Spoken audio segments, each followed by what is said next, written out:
తెలంగాణలో మళ్ళీ యాక్టివ్ రాజకీయాలు చెయ్యాలి అని భావిస్తున్న తెలుగుదేశం పార్టీ ఒక బ్రేక్ కోసం అయితే ట్రై చేస్తూ ఉంది.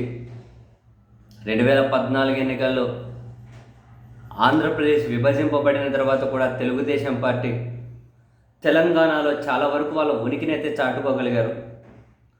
ఆ తర్వాత ఓటుకు నోటు వ్యవహారం రకరకాల కారణాలతో పూర్తిగా పక్కగా తప్పుకునే పరిస్థితి వచ్చింది. ఈ క్రమంలో మళ్ళీ తెలంగాణలో ఇంకా తెలుగుదేశం పార్టీ మీద డెఫినెట్లీ కాసింత సదాభిప్రాయం ఉంది.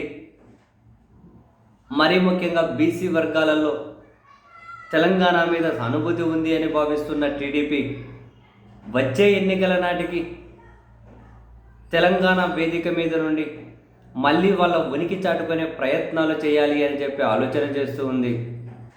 ఇందుకోసం పాత నాయకులకు తెలంగాణ పగ్గాలు అప్పగించే కంటే ప్రస్తుతం దూకుడుగా ఉన్నటువంటి ఒక నేతకు టీడీపీ అధ్యక్ష పగ్గాలు అప్పగించి ముఖ్యమంత్రి అభ్యర్థిగా ప్రకటించాలి అని చెప్పైతే టీడీపీ భావిస్తూ ఉంది.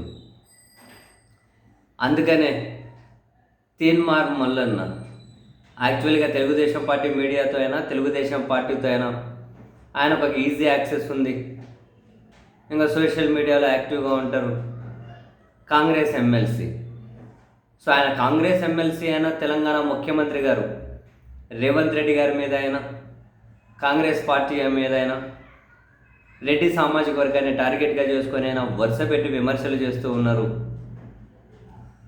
ఆయన కాంగ్రెస్ పార్టీ ఆయనను బహిష్కరించే ప్రయత్నం అయితే ఆలోచన ఎందుకో చేయట్లేదు. ఆ బహిష్కరిస్తే ఇంకా మేలు అని చెప్పి ఆయన భావిస్తూ ఉన్నట్లున్నారు. ఒకవేళ కాంగ్రెస్ పార్టీ బహిష్కరిస్తే అప్పుడు ఆయన ఫుల్ ఫ్లెడ్జ్డ్గా ఇప్పుడు తెలంగాణ తెలుగుదేశం పార్టీ అధ్యక్ష స్థానం తీసుకోవడమో లేకపోతే కొత్త పార్టీ పెట్టడమో ఏమైనా చేసుకోవచ్చు అని చెప్పి ఆలోచన చేస్తూ ఉన్నట్లుగా అయితే తెలంగాణ రాజకీయ వర్గాల్లో చర్చ జరుగుతూ ఉంది. అంతెందుకు రేపు జరగబోయే ఎమ్మెల్సీ ఎన్నికల్లో కూడా తాను కాంగ్రెస్ ఎమ్మెల్సీ అయినా కూడా కాంగ్రెస్ పార్టీకి ప్రచారం చేయకుండా బహుజన్ సమాజ్వాదీ పార్టీ బీఎస్పీ అభ్యర్థికి ప్రచారం చేశారు. ఎందుకంటే నా బీసీ వర్గాలు నాకు అవే ప్రధానం అని చెప్పి అయితే అంటూ ఉన్నారు. సో తెలంగాణ రాజకీయాల్లో మళ్ళీ బీసీ నినాదం డెఫినెట్లీ ఒక ఉద్యమంగా తయారయ్యే అవకాశం ఉంది అని చెప్పి భావిస్తూ ఉన్నారు. అండ్ తెలుగుదేశం పార్టీ కూడా అదే అంచనాలో ఉంది. అదే జరిగితే తెలంగాణ బీసీలలో తెలుగుదేశం పార్టీకి ఒకప్పుడు చాలా పెద్ద ఎత్తున పట్టుండే మళ్ళీ ఉనికి చాటుకోవడం కోసం ఆ నినాదం ఉపయోగపడుతుంది అని భావిస్తున్న టీడీపీ తీన్మార్ మల్లన్ననే కరెక్ట్ ఆప్షన్ అని చెప్పి భావిస్తున్నట్టున్నారు. అన్నీ అనుకున్నట్లు జరిగితే వచ్చే తెలంగాణ ఎన్నికల నాటికి తెలంగాణ తెలుగుదేశం పార్టీ అక్కడ మళ్ళీ చాలా నియోజకవర్గాల్లో పోటీ చేయడం అండ్ తీన్మార్ మల్లన్న తెలంగాణ వ్యాప్తంగా కూడా టీడీపీ తరఫున ప్రచారం చేయడం, అంటే తానే అధ్యక్షుడైతే ఇంకా అన్నీ చేయాల్సి ఉంటుంది. ఆంధ్రప్రదేశ్లో అధికారంలో ఉన్నారు కాబట్టి ఆర్థికంగా అండ ఉంటుంది, మీడియా పరంగా బ్రహ్మాండమైన అండ ఉంది. ఆయన తెలుగుదేశం పార్టీ మీడియాలోనే పనిచేశారు చాలా యాక్టివ్గా. సో ఏ విధంగా చూసుకున్నా ఆయనకు టీడీపీ వైపు నుంచి అన్ని రకాల అండా ఉంటుంది.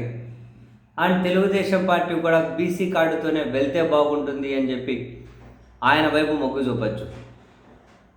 సో ఇది టీడీపీ ఓకే అంటే, అటు తీన్మార్ మల్లన్న ఓకే అంటే తెలంగాణ టీడీపీ మళ్ళీ ఈయనను ముందు పెట్టుకొని యాక్టివ్ అవ్వాలి అనే ప్రయత్నాలు అయితే చెయ్యబోతూ ఉంది.